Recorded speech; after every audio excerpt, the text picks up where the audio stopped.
Vous avez le privilège, en fait, d'être la première manifestation accueillie dans cet amphithéâtre qui, à l'époque, était l'amphithéâtre.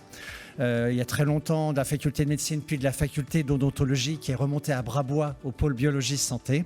Et moi, ce qui m'a beaucoup frappé hier, c'est qu'il y a une conscience de cette responsabilité, tout le sérieux qui va avec cette responsabilité-là, et puis avec ça, une résilience, une énergie, une envie, une créativité du travail qui est très très impressionnante. Et je trouve que c'est la caractéristique de notre communauté hospitalière, et je crois qu'on peut en être très très fiers. L'innovation, ce n'est pas, y compris dans mes anciennes fonctions, je disais, ce n'est pas que du bling-bling. L'innovation, elle a différentes formes, et le titre du congrès, en effet, choix ou nécessité, je dirais que ce sont les deux, de toute façon. Puisque aujourd'hui, nous sommes face à des défis, évidemment, qui sont majeurs. Alors l'hôpital de Nancy, il est dans une phase où l'innovation est un peu son maître mot, j'allais dire, pour au moins les 15 prochaines années, puisqu'il va devoir non seulement innover, mais être agile pour se métamorphoser à mesure qu'il va se regrouper sur le site de Brabois, du CHRU de Brabois. C'est aussi garantir l'accès aux soins à toutes et tous sur l'ensemble du territoire. À partir de là, bien évidemment que le système de santé, et en premier lieu l'hôpital public, doit faire preuve d'innovation. Mais l'innovation, ce n'est pas uniquement, je dirais, la question des nouvelles technologies.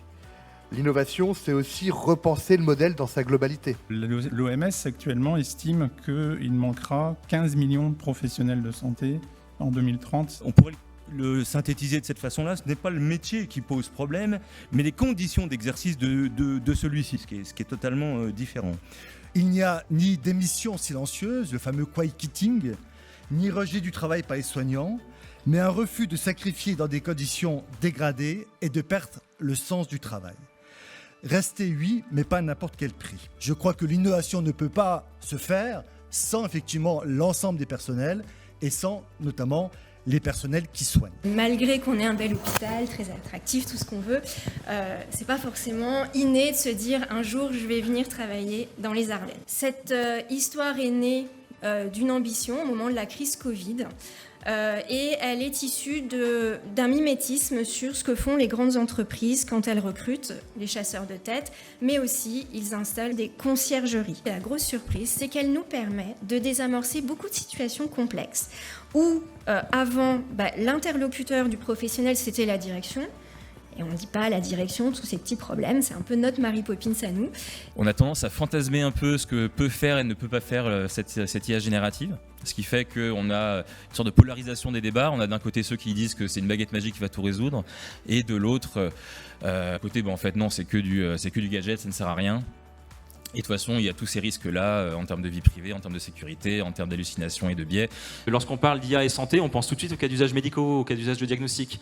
Et en fait, on pense assez peu finalement à l'opérationnel, à l'administratif. Je pense qu'il y a tout un tas d'espaces d'innovation auxquels on ne pense pas forcément et qui permettraient d'aller, je dirais plus en douceur, faire de l'intelligence artificielle sans tous les risques associés. Donc challenge organisationnel, c'est donner envie, leur donner envie d'avoir envie, donner l'envie d'avoir envie de rester à l'hôpital.